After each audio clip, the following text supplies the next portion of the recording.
The MBTA is doing an ambitious redesign of its bus service from individual routes to movement throughout the transportation system. To tell us about the effort and a virtual public meeting on June 8th is the project manager for the MBTA Bus Network Redesign project, Carolyn Vanasse. Thank you very much for being with us, Caroline. Thanks for having me, Chris.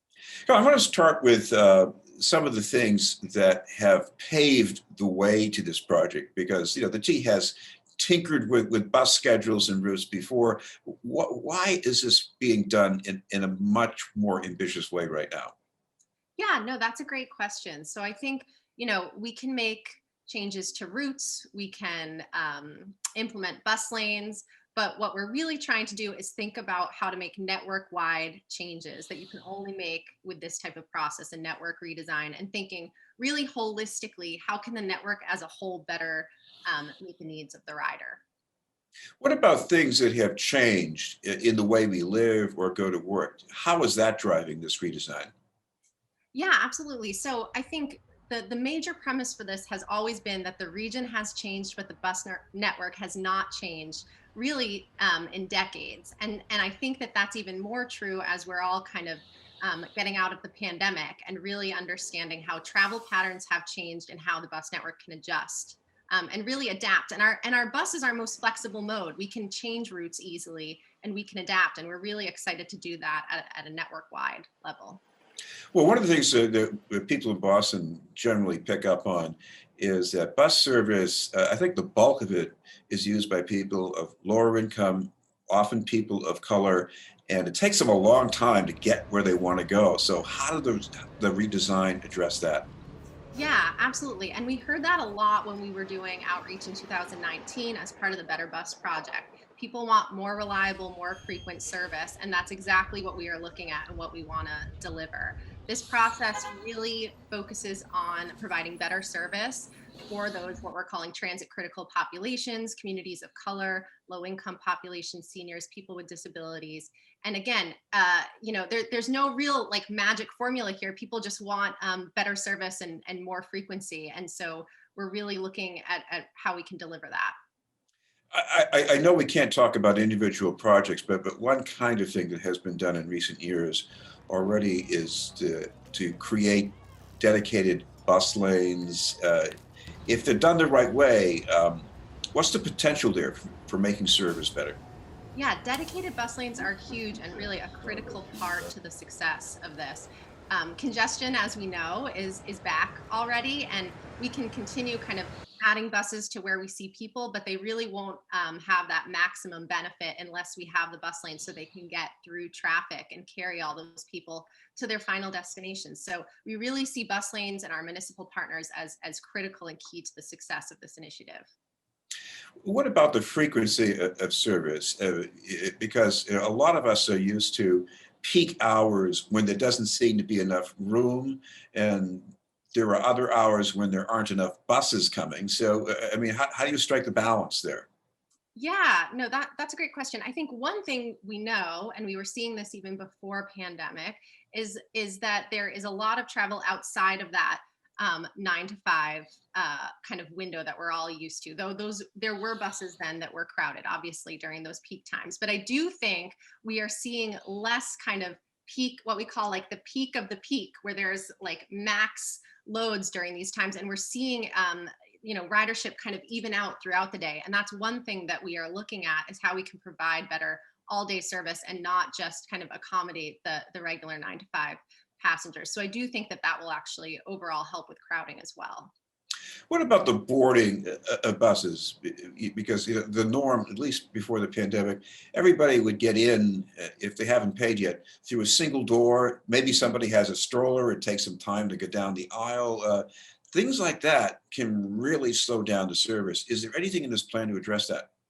Yeah, so we're working really closely with the Fair Transformation team at the T that is looking and creating the technology for all door boarding. So that is actually set to start on the bus within the next year, I believe, when we also plan to implement or begin implementing the bus network redesign. And that will really help, in addition to the dedicated bus lanes that we want to get for this process, all door boarding will also help really speed up buses as well. Of course, another related question here. is about the notion of fares themselves, because there are people talking about maybe making some bus lines free, or maybe there ought to be a system-wide means-tested break on fares for people, or some thinking about how they fit into rapid transit service. Too soon to say which of those work better, but on the other hand, is that something that's going to be part of the conversation in this redesign project?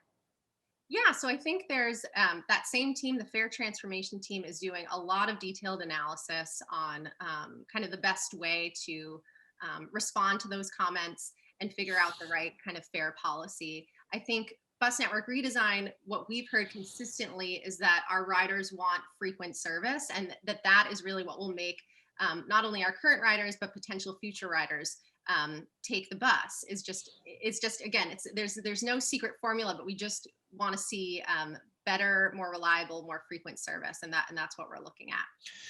I know this process is also requiring people to think of possible downsides, because if you make a bus route more like an express route, or if you have a dedicated lane, you lose parking spaces. An express route means you might have to give up some stops to save time. So I guess people are going to have to think about some downsides here too. Absolutely. And trade-offs are going to be a key part of what we will be talking to the public about starting this summer. I think those are really good examples. Some other examples are you may have to walk further for more frequent service. Or maybe we want to spread out service across the region more. Like those are the types of trade-offs that we will be discussing with the public and that we're taking into consideration with this, and really understanding what that means when we're talking about redesigning the bus network. One thing that strikes me when I think of how to get someplace by using buses, if I start looking at a map, it looks like an insoluble maze. I'm sure I'm not the only person who feels that way. What does that do to bus service?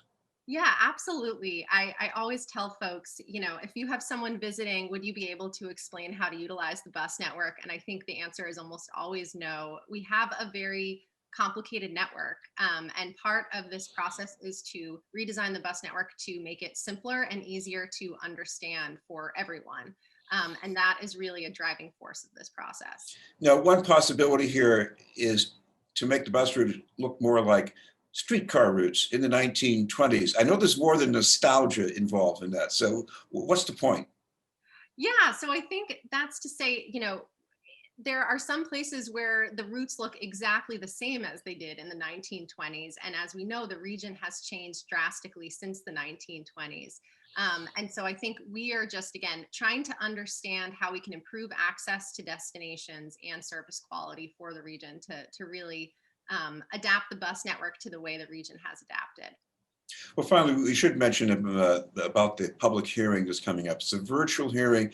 If people want to take part in this or just listen to it, what's the best way for them to follow up? Yeah, great.